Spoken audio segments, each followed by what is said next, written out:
Nancy Wilson and I began working at Cox Radio within just a few months of one another 22 years ago, and we have seen a lot of changes together.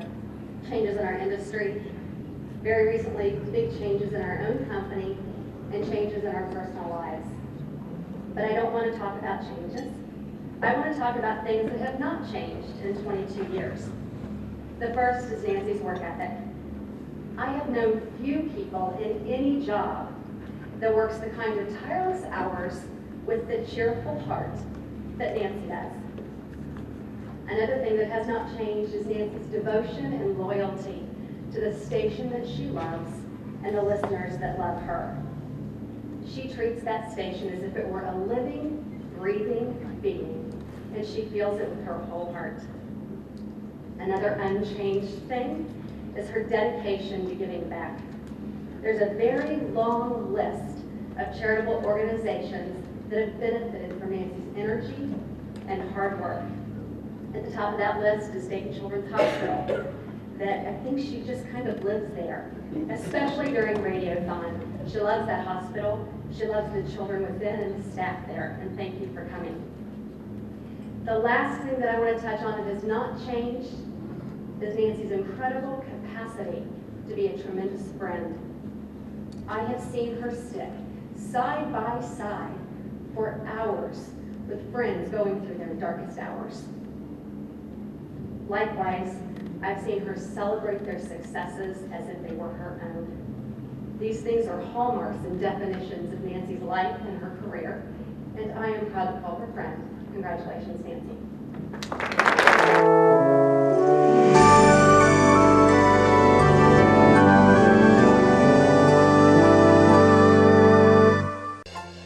Nancy Wilson first thought about being a civil engineer. In fact, that was her major at the University of Dayton, but not for long. She switched to broadcast journalism, and the rest is history. Nancy began her broadcast career at WIZE-AM in Springfield, but she wasn't there too long before people in the industry began taking notice. A year later, Nancy joined WHKO-FM, K99.1 FM, and teamed up with several male co-hosts over the years and began to be an instant hit. The ratings went through the ceiling for Nancy, enabling her to be a real ratings grabber for over 20 years. Her popularity swelled even more when she teamed up in 2006 with her on-air partner, Steve Kerrigan. The success of their show made them both household names in Dayton and the surrounding community. I think the thing about Nancy that really stands out in my mind is that as broadcasters, we all like to say that we really, really care about our listeners, and to a large degree we do, but I don't think any of us can really hold a candle to Nancy when it comes to truly caring about her listeners. And it manifests itself in a variety of ways in the work she does in the community, especially with Children's Medical Center and all the different things she MCs and the causes she gets behind. But just her daily work on the air. I mean, she hits the airwaves and she truly cares about the people that are listening and pours herself into the content which she provides and tries to make people's days a little brighter simply by her work. She is host of our annual K99 Cares for Kids Radiothon. Nancy has become such a good friend to the hospital, not only in helping us tell our story, but she has gotten to know many of our families. And I think that's what's the neat thing about her, watching her interact with the families and the kids. The kids just love her. They will Facebook her, they will email her, call her up in the mornings. They just feel very connected to her, and she makes them feel that way. People talk about her radio program or radio show, but what's amazing about Nancy is that she's out 4 or 5 times a week for charities, and I've never seen anyone in radio do as much charity work as Nancy does. She's out so many times we can't even keep track of all the charity she does. It doesn't matter the organization. If she can help and believes in the cause, you get her full support. Nancy is a board member of SICSA, the Society for the Improvement of Conditions for Stray Animals. She's a tutor with the Miami Valley Literacy Council. And when Nancy learned that her on-air partner Steve Kerrigan had contracted multiple myeloma, she just wanted to find a way to help, and she did. Nancy volunteered for the Leukemia and Lymphoma Society's Man and Woman of the Year fundraising competition Through a variety of creative fundraisers, including silent auctions, Nancy managed to raise over $50,000. She will tell you she got into business because she likes to talk, but her success is far more than that. It's what she says and how she's able to make every listener feel she's talking directly to them.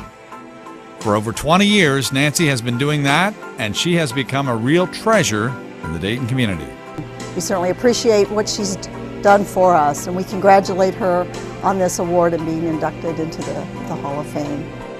The Dayton Area Broadcasters Hall of Fame is pleased to welcome Nancy Wilson to the 2011 class.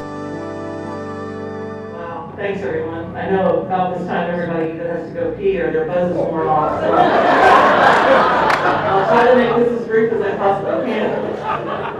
First, I want to just tell you what an honor it is to sit up here on this dais with all these wonderful people. Steve Baker and Buck Sprawn and the cheerleader lady right there, Jim Baldridge and Alice. It's an honor to be considered in the same group with them, and personally is very special to me as well. I think my mom probably kind of figured this out at a very early age. She came over from Germany at the age of 19 when my dad whisked her away while he was in the service, and she never let language hold her back, or law, driving me to kindergarten, only on learner's permit, taking the back road so she wouldn't be caught by the polizei. And when I came home one day with a report card from kindergarten that had a U on it for unsatisfactory because Nancy tends to talk too much, I thought, I'm going to get in trouble. My mom said, maybe you just have maybe you have a lot to say. And I too had a dream of being a cheerleader in 8th grade, but that didn't work out.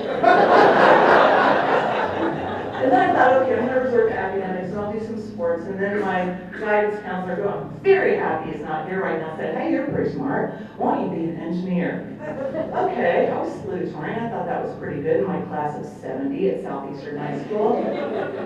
And I quickly realized in my first semester at the University of Dayton, I did not even understand what physics meant.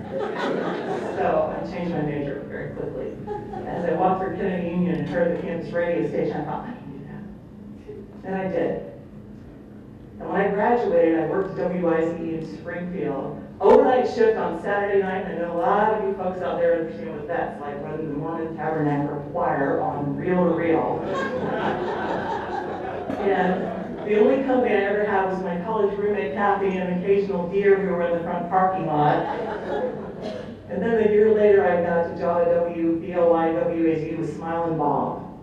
And I quickly learned that you cannot let a distraction like Smile and Bob keep you from doing good on-air work. Jim Barrett called me in May of 1989. He had me come down for an audition, and I loved it. I couldn't even give the right call letters, and I thought, well, I guess that's not going to work out very well. And Winston Hanner called me the next day and offered me a job, and I knew my dream would come true. And when Jim took me through the hallowed halls of WHIO radio, and I smelled the smoke of Lou M, and I saw Don Lane and Ed Kraling and Jim Baldridge, and it took every ounce of self-control not to say, can I hear that? And then when Cheryl McHenry knew my name, and we stood in the bathroom one day washing our hands side by side, and I called my friends, I go, Cheryl McHenry goes to the bathroom too.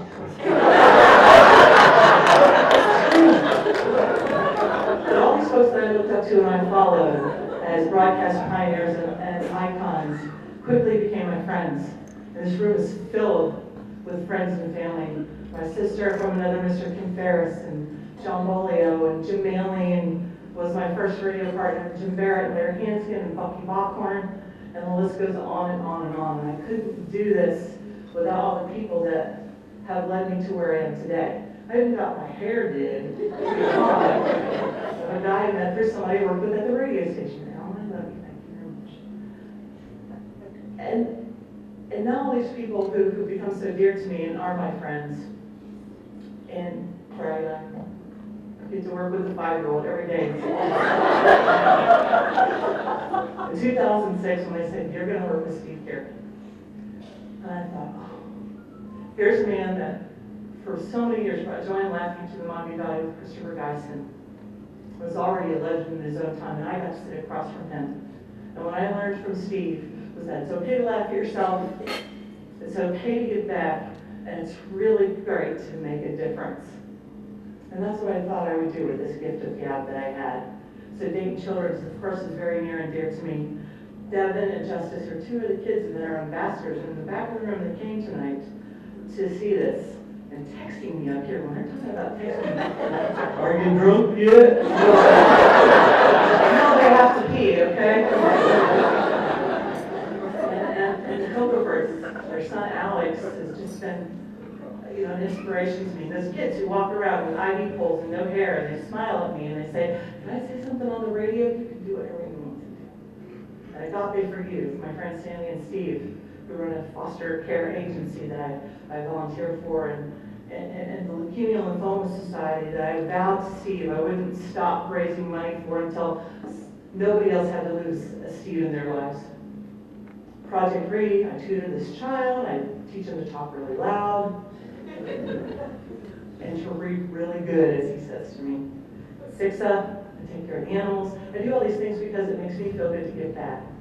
Folks with special needs, and the list goes on and on. And I couldn't do this without being able to use my voice to help those folks who can't help themselves.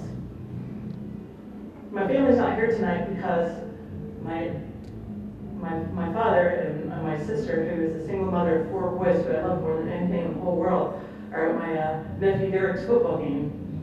It's his senior night, and you only get to be a senior one time and walk down that field. And right now they're leading 6-0. Go Madison Plains. So I'm so proud of them, and I know that they are here in spirit with me as well as my mom, who left way too early in June. But I know that she's here, and she knew I won this, and she was proud of me already.